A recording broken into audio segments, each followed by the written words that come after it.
CII Telangana ఆధ్వర్యంలో విద్య నైపుణ్యాభివృద్ధి వ్యవస్థాపక అంశంపై సమావేశంలో సీఎం రేవంత్ రెడ్డి మాట్లాడుతున్నారు. ఇప్పుడు లైవ్ ఉద్యోగం ఇప్పించాలని వస్తారు. ఆల్మోస్ట్ ఎవ్రీడే మా కాన్స్టిట్యున్సీ నుంచో తెలిసిన వాళ్ళు చాలా మంది పిల్లలు వస్తుంటారు. తక్కువ శాలరీతో పనిచేయడానికి ఎవరు వస్తుందంటే ఇంజనీరింగ్ సర్టిఫికేట్ తీసుకున్న వాళ్ళు వస్తుంది. నేను వాళ్ళతో చాలాసేపు ఊరికే ఇంటరాక్ట్ అవుతూ ఉంటాను. ఎందుకు వీళ్ళు 15,000 20,000 కూడా పనిచేయడానికి రెడీగా ఉన్నాం సార్, ఎక్కడైనా జాబ్ చెప్పండి అంటున్నంటే వాళ్ళ చదువుకి వాళ్ళ ఎక్స్పీరియన్స్కి అసలు ఎలాంటి సంబంధం లేకుండా ఖాళీగా ఉండడం వల్ల ఫ్రస్ట్రేషన్లో రకరకాల డీవియేషన్స్ మనం చూస్తున్నాం రాష్ట్రంలో. ఒకప్పుడు మన దగ్గర ఎప్పుడు గంజాయి డ్రగ్స్ ఇట్లాంటివి వినిపించేదే కాదు.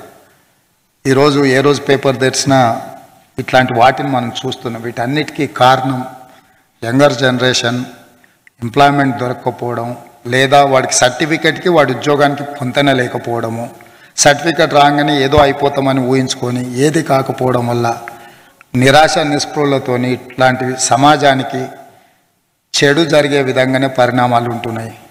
కాబట్టి వీటన్నిటి నుంచి బయటికి రావడానికి మీ అందరి సహకారం అవసరము.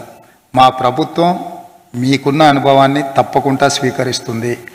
పర్టికులర్గా ఈరోజు మా ఎడ్యుకేషన్ సెక్రటరీ వచ్చినా, లేకపోతే మా పేషీ నుంచి మిగతా అధికారులు వచ్చినా, లేకపోతే ఇండస్ట్రియల్ సైడ్ నుంచి వచ్చినా, వీళ్ళంతా మేమంతా ఎందుకు వచ్చినామనంటే మీ అందరితో కలిసి ఈ ప్రభుత్వం అనేది మీది మనది, ఈ ప్రభుత్వం అనేది అందరిది. మీరందరూ కోరుకుంటేనే మేము ఇక్కడ ఉన్నాం. పాలసీ పెరాలసిస్ రావద్దు అనేది నా ఉద్దేశం. ప్రభుత్వాలకు గుదిబండగా మారేది పాలసీ పెరాలసిస్. పాలసీలు చేయకుండా పిక్ అండ్ చూస్ నిర్ణయాలు చేయడం, లేదా సెలెక్టివ్గా కొంతమందిని ఎంపవర్ చేయడం అనేది ఎకానమిక్ గ్రోత్కి కానీ ఇండియన్ ఎకానమీకి మంచిది కాదు అని నేను బలంగా నమ్ముతాను. అందుకే మీకు లెవెల్ ప్లేయింగ్ ఫీల్డ్ ఈక్వల్గా కల్పించాలని, మీ టాలెంట్ని ఈ రాష్ట్రం గుర్తించాలని, మీరు ఏదైతే ఈ ప్రభుత్వంతో కలిసి పనిచేయాలనుకుంటున్నారో మీకు అవకాశాలు కల్పించాలని, మీ అందరితో కలిసి పనిచేయాలనేదే మా ప్రభుత్వం యొక్క విధానం. మా విధానంలో మీరు సహకరించండి.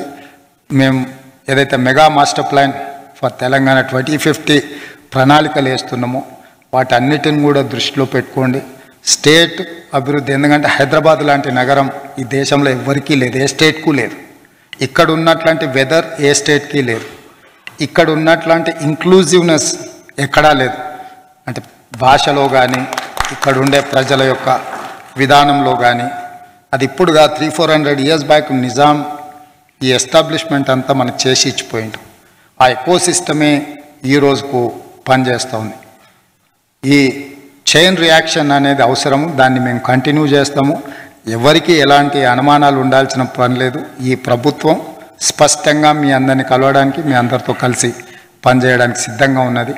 మీ అందరి వైపు నుంచే సహకారం ఉండాలని ఇంత మంచి కార్యక్రమాన్ని ఏర్పాటు చేసిన సిఐఐ తెలంగాణ, అదేవిధంగా తెలంగాణ డెవలప్మెంట్ ఫోరంని మనస్ఫూర్తిగా అభినందిస్తూ మీ అందరి దగ్గర సెలవు తీసుకుంటాం.